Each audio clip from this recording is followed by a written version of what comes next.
option. Okay. As long as we're not zooming. Who's read the minutes and moved the minutes? Representative Lisler, read the minutes? So moved. Are there any errors or omissions? Looks good.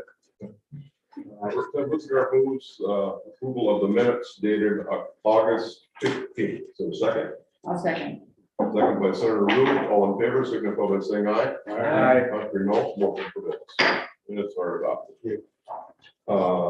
Commissioner. Yes, so I probably have an unusually large agenda for comments this time. Usually I take about a minute, and this will take a little longer because. So what we've been doing, this board is, changed dramatically come January 2nd. And so we're looking at all the things that we've been working on over the last maybe 5 years, and it probably would make some sense to, if they're ready, to deal with them with this board. So the plan right now is to call another board meeting in late December. So we're looking at the 19th, 20th, or 21st. I already know that we're gonna have to put a live feed in from the Philippines for Representative Bullock, but we'll figure that out. So you're gonna be hearing from Maureen and trying to figure out a date. Now, if we have to push it a few days either way, but we're pushing on Christmas or whatever, but I really think that it would be a disservice for everybody, for a new commissioner, new board and everything in January to deal with some stuff where this board has a lot of history and knowledge and things. So that's my thinking right now. If you have thoughts on that, let me know. Because we had 3 important pieces of legislation that didn't get signed into law, we had them in the bills. That's also causing some consternation. So we had the removal of the sunset for a nickel a ton on the school account. I think everybody's kind of familiar with that issue. That is problematic. So we're hoping that that gets resolved in the new legislative session. But it's also, we're dealing with these school construction projects. So we have 2 districts that got caught with construction inflation issues. And again, the legislature was going to deal with them in a couple different ways. And now that didn't happen. So unless there was a special session, I guess before January 2nd, they're going to have to deal with them in the future. But we're also staring down the increased cost of construction if they have to shut those projects down. Stop construction, demobilize, go home. So we're in the process of considering, and we will bring it back to the board in December, some minimal financial help to try to keep all those construction projects going until the legislature can deal with it in I'm assuming by May. Never assume they'll deal with it in January. Assume by May. Then we had a couple other pieces of legislation that gave us some flexibility in employee retention. And then we had an account we were trying to set up at Giant Shooter. We've tried to do that for a number of years, but that we had that in the legislative process as well. So I'm anticipating that that'll have to continue.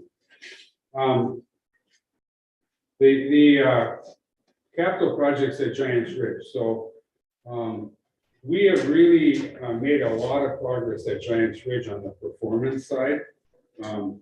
We've taken a lot of money out of what has been quoted as the subsidy up at Giants Ridge, and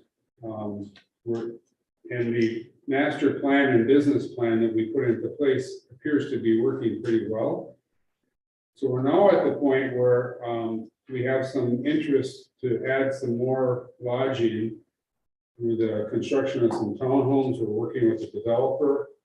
We're hoping by December we can have some kind of development agreement and some clarity on that. And that development would require us to add a few amenities to get them to make this private investment. So we wouldn't be financing the lodging investment, that would be private. in order to incentivize it, we would have to put some recreational facilities in. So I just giving you the heads up, that's gonna be coming at us probably late December, and it'll be a big decision. And we'll try to get you information well in advance of the meeting, so you can have all the, to make the right decision. But right now, we're trying to plug if that happened, what does that do to our business plan? Because we don't want to do anything that's going to cause us to go backwards, only forward and get better. So I just, more to come on that, but I just want you to be aware that that's coming. I think that's the, I just want to, I didn't have these in the right order. So the other issue that's we've been facing is our local YMCA that the IEEE financed about 50% of back 30 years ago, was just shut down. And we, so the agency has been working with a new nonprofit locally called the Mesaba Fit Coalition on a bit, again, a business plan that would hope to reacquire the building and reopen it. And we've gotten a lot of feedback. I don't know if there's one thing in 8 years I've gotten more calls on are from seniors that use the pool at the YMCA for therapeutic reasons. You know, with their water aerobics and water yoga and whatever. And so, you know, it's our intention, if, again, a lot is going to be driven by the economics of the deal, but if we can see our way clear on the economics of the deal, we think we're going to probably enter into some kind of agreement with this Mesaba Fit Coalition. And they are a coalition not only of volunteers, but also of some other nonprofits that are willing to come together and support the reopening of the Y. So it's our intention right now, and if nothing changes, we'll come to you in December with some kind of proposal on that. And then just for informational purposes, I just wanted to share with you that we had 9 commissioners, cabinet level commissioners, visit our area last week on a tour, and it was part of something called Minnesota Business First Stop that I was personally involved with when I was the deed commissioner and setting up. It had to do with the agencies that had to do with try to improve the permitting situation in Minnesota. And then there's something called the Minnesota Business Vitality Council that does studies, economic trends, I would call them. You know, they've been studying hemp and housing and different critical issues. So they had an opportunity, once a year, they go to a different part of the state. So I've had the benefit of visiting all kinds of areas all over Minnesota. So it was our turn to host them in this region, and we had a very successful tour. We showed them the new school, showed them the Rupadina Bridge, close and personal. But we were up at Komatsu Mining, which was a very good thing to make a stop there. They got their eyes opened on what the mining does for the economy here in northeastern Minnesota, and not just from the mine itself, but from the other side of the vendor community. We toured Halion, and the governor came to that one. He hadn't seen Halion yet with the solar manufacturing. We got all 9 commissioners over for the U.S. Steel at KETAC to celebrate the U.S. Steel's investment of $150 million into KETAC to make a DR grade pellet over there. And that was an eye opener for some of these people on this trip as well. So I appreciate that. We did Detroit diesel remanufacturing at the Hibbing Airport, did Cirrus and Duluth. It was a fantastic tour. I just want you to be aware of this. The state government showed up around here, and I think it probably in the long term will make a little bit of difference because we posted that. The other thing, just to report back in on something that you funded a while ago, part of our Iron Age engineering, if you recall, we have the Bell program, which is where students come from outside of Minnesota and get their applied engineering degree here. And there was a problem with, you know, we were housing these students for these 6-month period in local motels and hotels and everything. So we worked with the city of Chisholm and with Minnesota North College System on acquiring a former assisted living facility that was a hotel before that over in Chisholm. And the city acquired the building and they worked out a deal with the college system. And I just wanted to tell you that that is working out fantastic. And so for a very reasonable amount of money, we have lodging facilities for that program, for that adult program. So it's just been fantastic. It has a capacity of about 70 students. And I think there's 25 in there now. We have another 25 coming in January. So it'll be at 3/4 to 80% occupied. And I think there's probably other opportunities to utilize that housing for other good kind of nonprofit activities. So I think that's my list. If there's any questions, I'd be happy to answer. If there's any concerns about any things I mentioned, so we're gonna have a big meeting in December. It's gonna be some serious things to talk about, and not that we're not gonna talk about serious things today, but a little bit bigger dollar amounts maybe. So, all right. Any questions? Any questions on the commissioner's comments? Okay. If not, let's move on, Mr. Colbert, economic development. Members of the board, Scott Sunball will present CAS 7. Welcome to the board.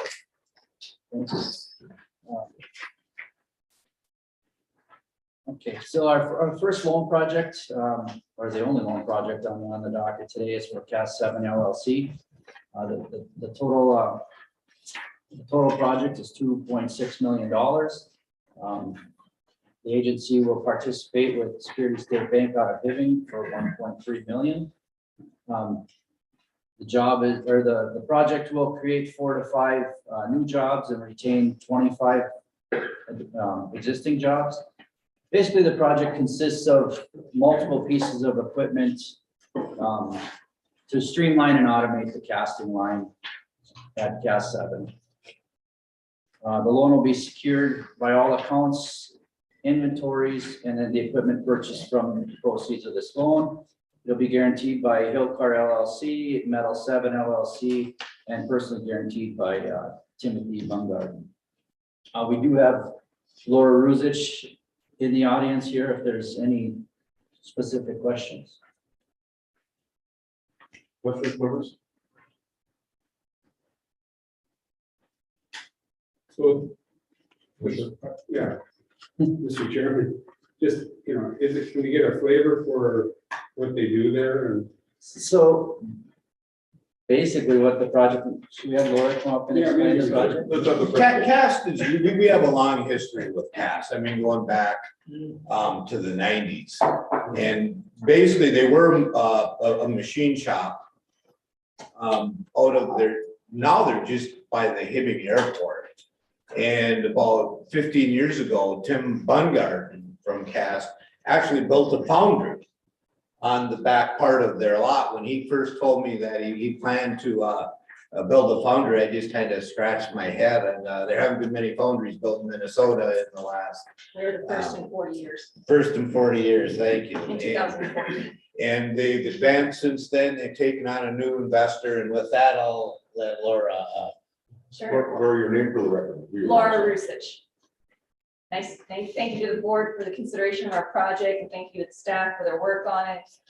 So I've been involved with the company since 2012 as a contract CFO, and I've been full-time since September of 19. So I've been around since the foundry was built and with the existing business, which was a machine shop and a tooling and pattern shop. And then the owner, who I work for, of CAS Corp, grew up in a family foundry in Southwest Minnesota, and he's the one that Tim talked to Matt about building the foundry. We came to the agency, and they're instrumental in helping us with the funding to construct the foundry.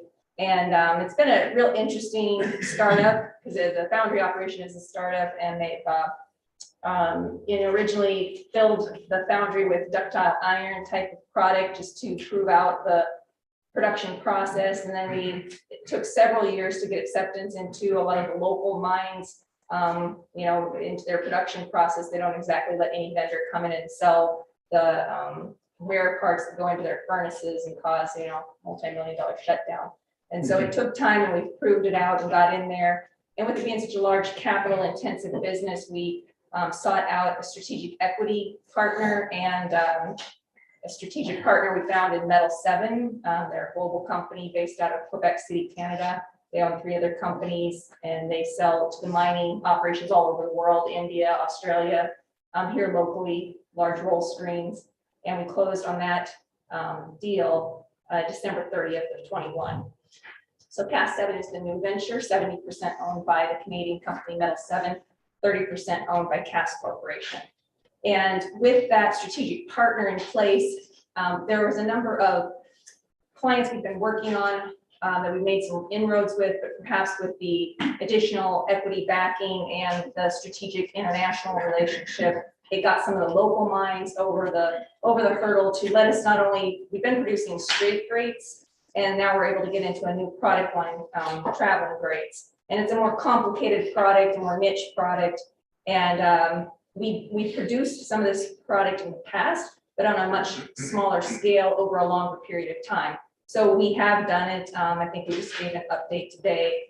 We produced about 5,500 traveling grades in 19, 5,700 in 21, and thus far this year we're projected to be over 9,500 traveling grades. And that's not with this new capital investment in place, but that's what all of this is. It's automating our process to handle this product line and putting in a fair level of automation. And other than the iron clients, where are your other customers? We've sold some to India just recently, and then we have a New York distributor that then puts bars over in mines in Europe that we've just finished a really major contract for this week. Questions, members? Representative Loeb. Thank you, Mr. Chair. Could you give us a little bit of idea of the kind of expertise that work in that foundry, and do you make your own patterns? Do you do any of your own machining, or does that go out of there? I owned one of those for 3 years, a long time ago, on a ship. Absolutely, good question. So Cast Corporation retained the pattern technology, the pattern design piece of it, and so that still resides on Cast Corporation as well as the machine shop. And so there are Cast 7 will have to purchase certain services from Cast Corp. And so that's at an arm's length transaction. We quote it just like we would a third party customer, but it is being provided through Cast Corporation to Cast 7. I know that the very specialized small group of people work, the old ships from World War II had foundries, pattern makers, the whole works, because, and as late as the 1980s, we were still pouring and machining and refining things that were going on nuclear submarines. Some of those, so that's I know from and you know, you've got state-of-the-art technique. I'm sure technology compared to what we're doing, but that's a really highly specialized field, and I would assume it pays off and doggone well. Yeah, so our folks that were involved in building the foundry and building the original tooling for our molding machine and various pieces of equipment are still on board at Cast Corp, and they're the ones helping facilitate this project. You mentioned you're dealing with India. And I don't know if you're still doing it, but the Aiken Iron Works has got some very specialized machining capacity there. They were getting these huge castings from India because India couldn't machine them, or they weren't competitive enough for the kind of standards they had to meet. So they had these huge monsters, chunks of they probably weren't steel that came from here, doggone it, I'll bet you. But they were coming in. And then Aiken Iron Works was doing the machining, and I don't know where they were going after that, but so with that, it all starts on the ground right here. So who are your competitors?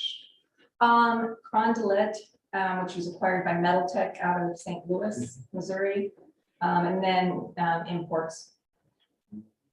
Not as many in the traveling grades, that's more metal, that's more conduit in St. Louis.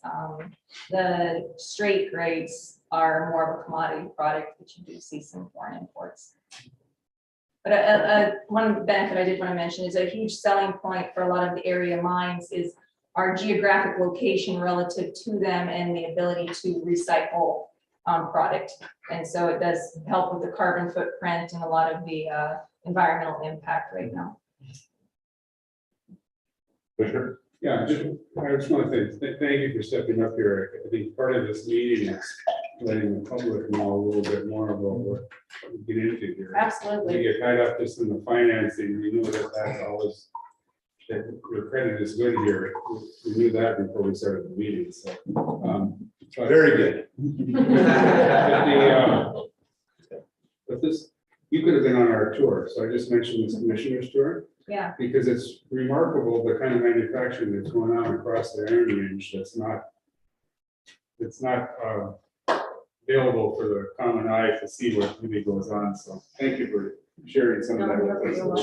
So the grates are a wearing item yes, that eventually get to a point where they go to you or somebody to be recycled and then yes. not rebuilt, actually Melted down. melted down. And so there's some, wear loss, and once they reach a certain point of wear, then they're taken out of the furnace, and then depending upon the customer and the arrangement, we can work through the pricing for recycling the product, because then we can melt it down and then add, certain alloys to make it back up to spec.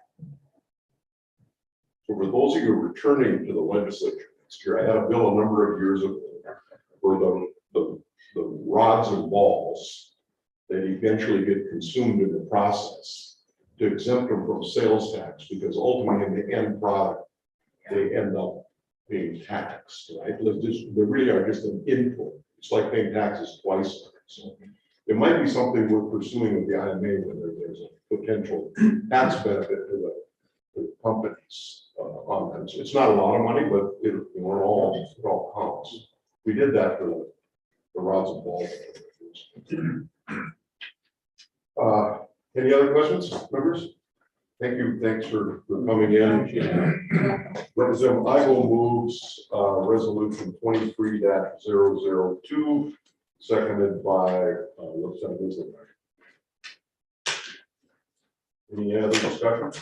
Not all in favor, signify by saying aye. Aye. Contrary, no. Motion carries. Mr.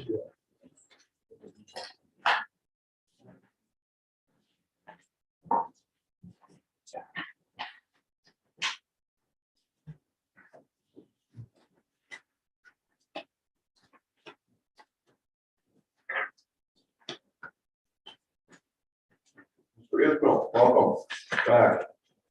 Mr. Chair, thanks for the invite. Community development, public works. Mr. Chair, we have, and members of the board, we have 13 fiscal year 23 infrastructure projects for your review and recommendation. IRRB investment, $1,858,180. Total project investment, $11,995,568. Our dollar for every dollar, our investment, other dollars are at 5.5, 5.5. We'll start with development infrastructure. First project, City of Ely. Request is $48,825. Project consists of infrastructure and utility relocation for the Razor's Edge system expansion. Razor's Edge Systems is expanding their manufacturing into an adjacent property they have recently purchased. The property requires the extension of water and sewer to the building, as well as the reconfiguration of existing utilities to make the building usable for manufacturing, research, and development. The business is expanding their products and have recently added engineering staff that requires expanded production, warehousing, and research and development space.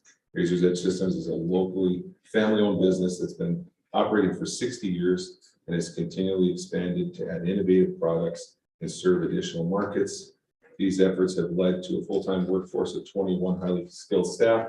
Razor's Edge Systems is an expert in the knife sharpening business and has customers internationally that are in the meat processing industry primarily. The project is expected to create 6 permanent jobs and 4 construction jobs. Next project for consideration, City of. On that one, if we're funding infrastructure, does that, because there's a new building gonna be constructed, does that trigger the state's prevailing wage requirements on the building construction? Mr. Chair, correct. It's a existing facility that is a shell of a building that hasn't been used. Neighboring property and Razor's Edge Systems owners purchased the facility. And they're making the investment to get it up to speed, but yes, it'll be prevailing wage on the infrastructure component and then any updates to the facility, the existing building. It isn't new construction. Yep. Mr. Chair? Commissioner? Just a comment on longevity of the business, or maybe on my own longevity, but I started financing with Razor's Edge back in the early 1980s. And the founder would come and shave his beard in front of the board with an axe. I don't know if anybody remembers this, if you're old enough to remember, but no, this is a very interesting business. And until you visit there, so it started out knife sharpening for hobbyists and sportsmen. And now they are the biggest manufacturer of equipment to do precision knife sharpening for the whole food industry, whether you're in Arkansas or Missouri or wherever in the nation, is Ely, Minnesota. So I just want to give a little recognition for Razor's Edge. This is a phenomenal business. And Mr. Chair, if you may indulge me for 1 second, just another interesting anecdote with this business is the co-owners are the daughter and son of John Durantich. Mary Graves, his daughter, and his son, Joe Durantich, who was previously known as Ragnar for any Vikings fans. You still live in Babbitt? Or do you live in Ely, he lives in Ely. And this company, to Commissioner's point, this company serves outside of the Iron Range primarily. They serve Tyson and Cargill, some of the largest meat processors in the country. So, that world.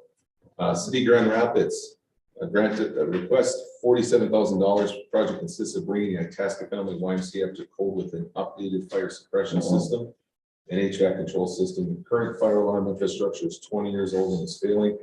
The project includes replacement of fire alarm system and HVAC network controls, programming software, and associated electrical work.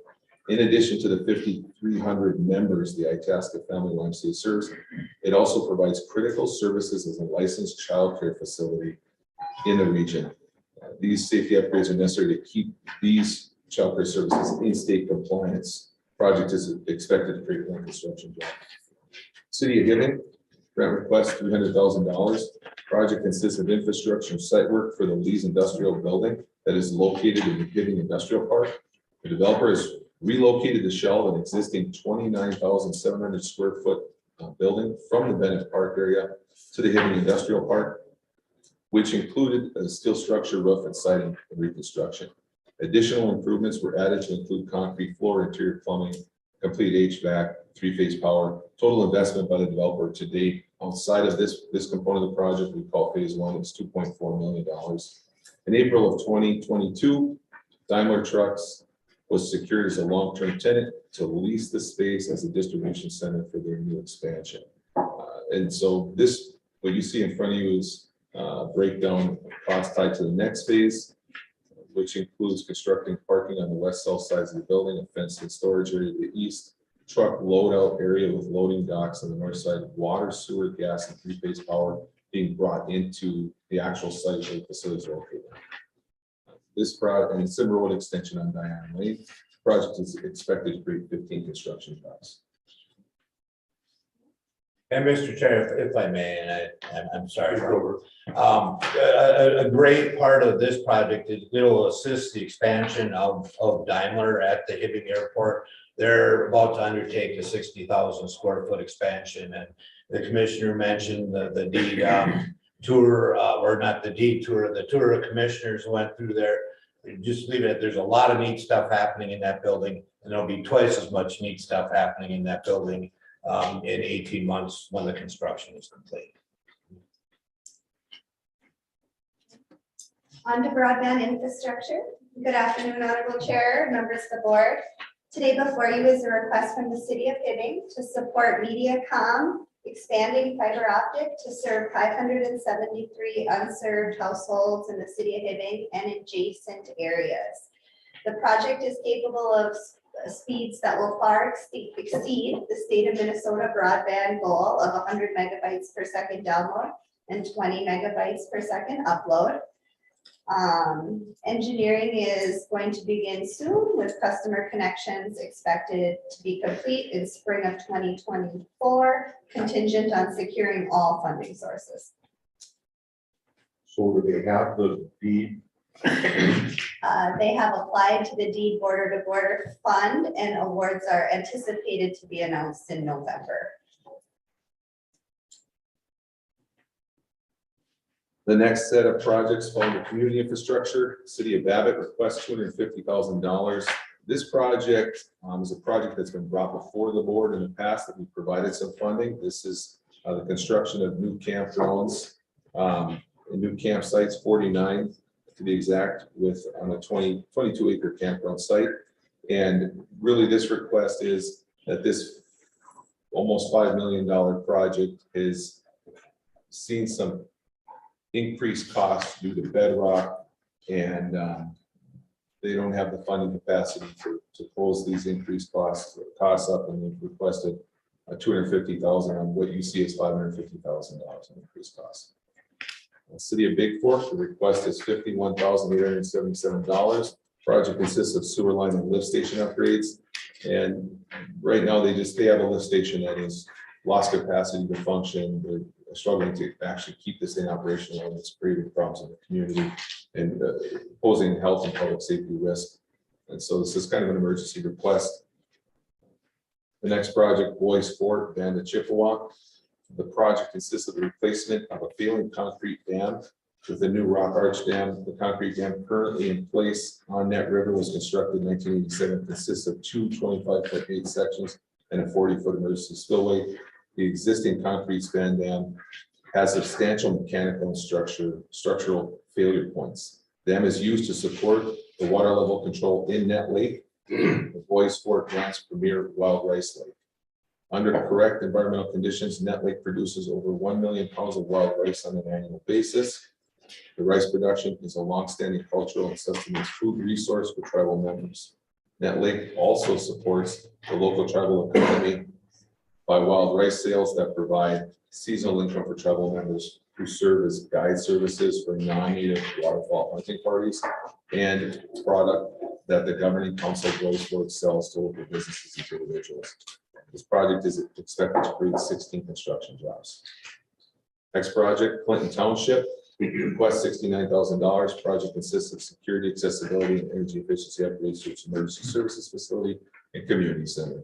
These facilities are 32 years old, respectively, and 21 years old, and they just need updates, and the township is requesting assistance as part of that. Crane Lake Water and Sanitary Sewer District. Project consists of upgrades to the wastewater treatment plant, flow equalization step to the existing wastewater treatment plant, and other improvements are needed to keep the plant operational. Serve as a gateway, Crane Lake, to several prominent federal and provincial Canadian wilderness areas. It is estimated that there are approximately 125 year-round residents, 200 to 300 seasonal residents, and thousands of visitors who utilize Crane Lake as a gateway to Voyageurs National Park and the Boundary Waters Canoe area and the Canadian wilderness. The project is expected to create 7 construction jobs. Evelyn, Virginia Airport Authority. Project consists of upgrading the original lighting to LED lighting at the airport terminal, in the terminal building, terminal hangar, and the terminal maintenance garage. Exterior LED lights will also be installed in the sidewalk leading to the front for safety reasons. And they're going to replace sidewalks and create some handicap accessibility upgrades. So again, these are just needed repairs and maintenance at the airport. City of Hibbing requests $150,000. Project consists of lining existing residential sewer lines. Sewer lines were constructed between 1935 and 1940, and they're failing. Not a lot to say here other than it's way more cost effective for them to throw the lining inside these than to replace the miles of pipe that they'd have to replace, and the lining is proven effective. City of Virginia requests $65,125. This is the reconstruction of Progress Park Drive from Highway 53 to Siegel Boulevard in Evelyn. Due to increased traffic of heavy equipment traversing this roadway to construct the new Rockridge School, the road surface and roadway are deteriorated and have outlived their useful life earlier than expected. The improvement in Progress Park Drive will improve traffic flow for existing businesses located along that corridor, to include Slumberland, United Glass, and several other companies there, and also the Rockridge School facilities. The project is expected to create 8 construction jobs. Final project, City of Virginia, request amount $87,500. Project consists of substantial improvements to their computer system to operate and monitor all their sanitary sewer lift stations across the city. The city has 17 of these lift stations, and this would bring that new computer system online. Bring them into the 21st century is what we would say. And Whitney and myself will entertain any questions at this point. Bruce, any questions?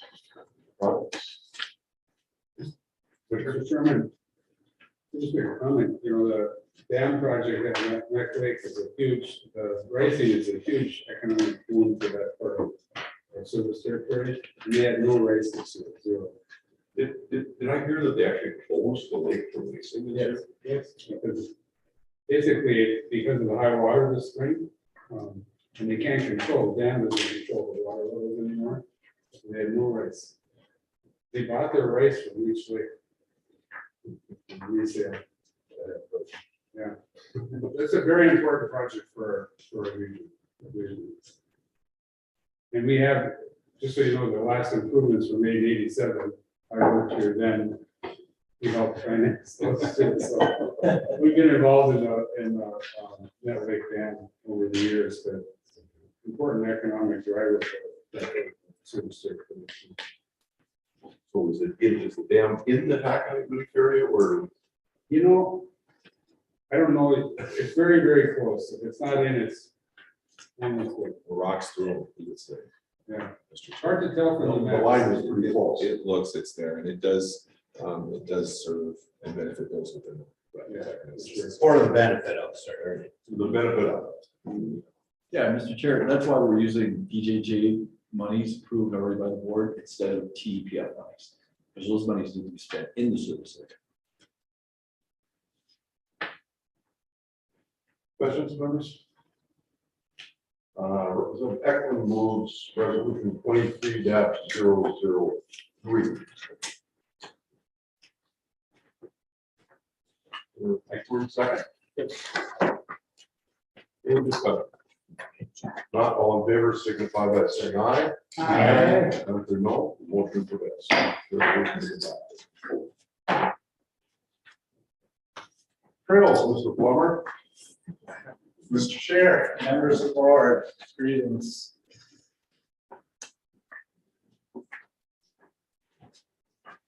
Got 4 trail projects before you today for a total agency investment of $176,900 and a total investment of $401,425. The first grant is from the city of Bovee for $50,000. The proposed project includes 2 separate trails in Bovee. The first is a new snowmobile and ATV trail that requires the purchase of RGGS land and the construction of the trail. And by the way, that will get this ATV snowmobile trail off the Mesabi Trail. So they've been working on that deal with RGGS for 6 years, the city has. The second is the reconstruction of a section of the Canastillo Trail, which is a pedestrian trail that connects Bovee with the Mesabi Trail and the city of Coleraine.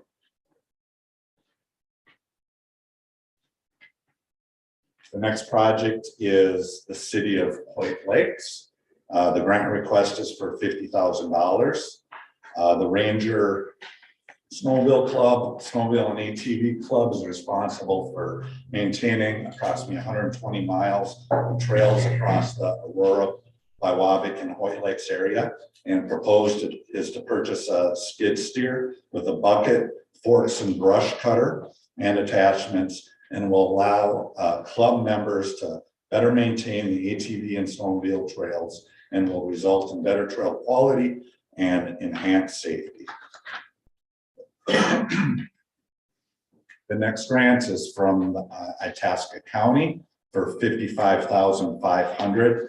This request is for phase 2 of construction of the new Len Hardy snowmobile and ATV trail, and will connect the city of Nashwauk to the Alborn Pengilly Trail, which is located 9 miles to the south.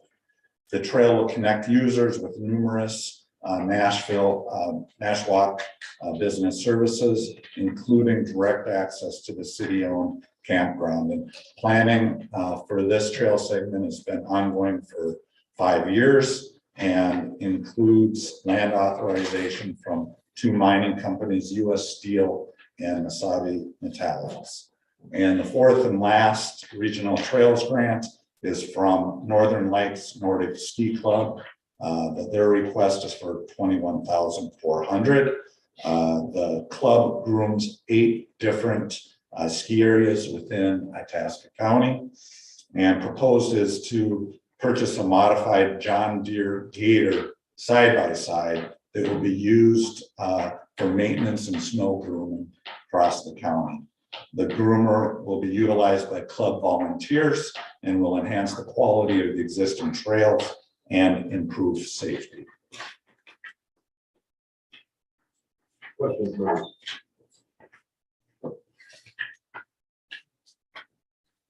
Mr. Chairman, Jim, where are we at? I mean, there was some major consolidation of the various ATV clubs getting together, and is that something we're going to see before the end of the year?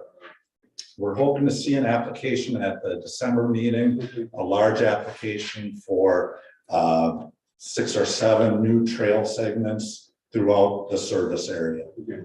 Yeah. So the county has put some of their federal money, I believe, into the pool too, on those projects, some of those projects. Yes, I believe it's bonding and then ATV dedicated account that would be utilized for the matching of IRRR monies. So, you know, we talk, every meeting we talk about trails, we talk about leverage and stuff. So we're really getting these clubs now to work together and coming together and get the counties involved. So we're getting really good leverage of our money. So I think in December, you're going to see a really fantastic ATV proposal coming through. So that's all I have. I sat with Polaris last night at the Minnesota Business Partnership. They really are appreciative of the trail work that's been done in this part of the state. It really is the premier place in the state operating ATV and growing. So just want you to know our big manufacturers pretty happy with the work that they're doing here on trails. I even bought one once. So. You got the highway system built now. I can. You have heat and air in it? Heat. No air? No. Cheapskate?